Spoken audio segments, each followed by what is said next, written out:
Recently, an anthropologist, Brian Hare, professor at Duke University, has been doing some experiments, and he concludes that dogs think, and that he tried to show the interaction between humans and dogs, and how dogs outsmarting us and all this stuff.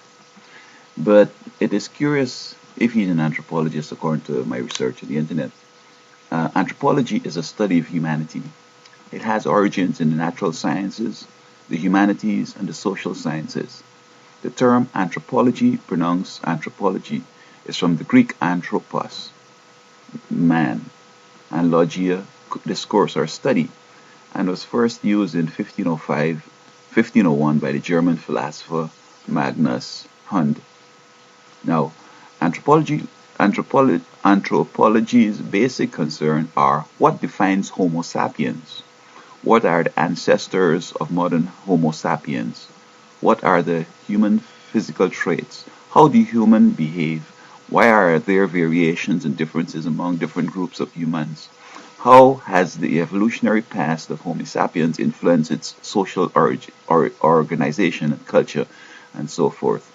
Now, with this in mind, then we're going to come back to see how this guy could have been an expert on dog think. Now, I would have thought straight up that perhaps somebody in psychiatry or somebody in psychology might have ventured in such a study, and might have been a little more reliable and valid. However, basically, my 101, Psychology 101, which I did in college in the 70s, I learned that the mind consists of the intellect, the will, the emotions, and the conscience. And then you go into the super ego, and all that kind of stuff. And so, thinking is a function of all these aspects. The conscience, the emotions, the intellect, the will, and so on. So that, has he shown that the dog has a conscience? Does he show that the dog has an intellect? And so on. So that, what I see in my Psychology 101 also, I discovered that there was this famous Russian scientist or Soviet scientist, Pavlov, who demonstrated that you could condition a dog to behave a certain way. You ring a bell, you give him a snack. You ring the bell, you give him a snack. Every time you ring that bell, he's coming and looking for a snack. And perhaps you could get it complex in that you let him do certain things at certain gestures and commands, and then he basically will, you give him a treat, and so, okay. So what I see in the various experiments that he's demonstrating, that an animal, the dogs think, he's giving the dog treats. And this is basically classical or operant conditioning. So for this guy to basically come, who's an anthropologist, and getting into psychology here and how the mind works, I find it very ridiculous.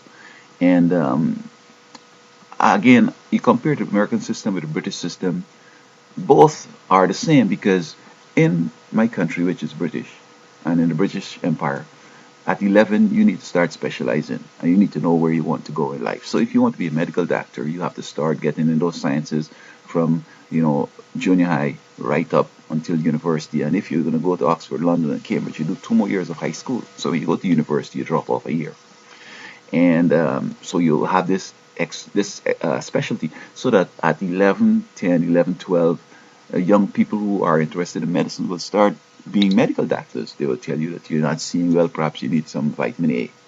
And if your sores are infections taking long to heal, perhaps you need some vitamin C. That kind of thing. You're nervous, maybe you vitamin B. And they can tell you with balanced diet and so forth. Now, in the American system here, it's different in that at any point in your life, you could join any profession, and they're going to take you sometimes in university at a 001 course or whatever.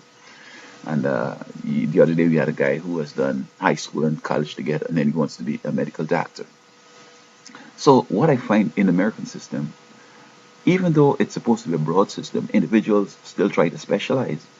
So that if a guy realizes that he wants to be an accountant, he's not going to pay much attention to his psychology, his sociology, his history, and those other electives. He's just going to focus on his major. He's just going to do the electives because he has to do them. In my case, I took every course as if it's my major, and such that I distributed my time equally, and my grades were average, and so on. So that this guy here basically, if he had done some good psychology and studied this psychology, he would have discovered that it's more conditioning with the dog. You see, I've heard people say that their dog and cat are more intelligent or smarter than humans. This is the next level they're going with this stupidness. And you see, furthermore, I think this guy has seen Sesame Street. He has been influenced profoundly by Sesame Street. He's grown up to Scooby Doo and most of those stupid TV shows. So he's basically trivial and coming up with trivial things. But you see, what has given him this virality on TV is because he's white. Any stupidness a white person says, and he has connections, oh, it's the greatest thought of the day.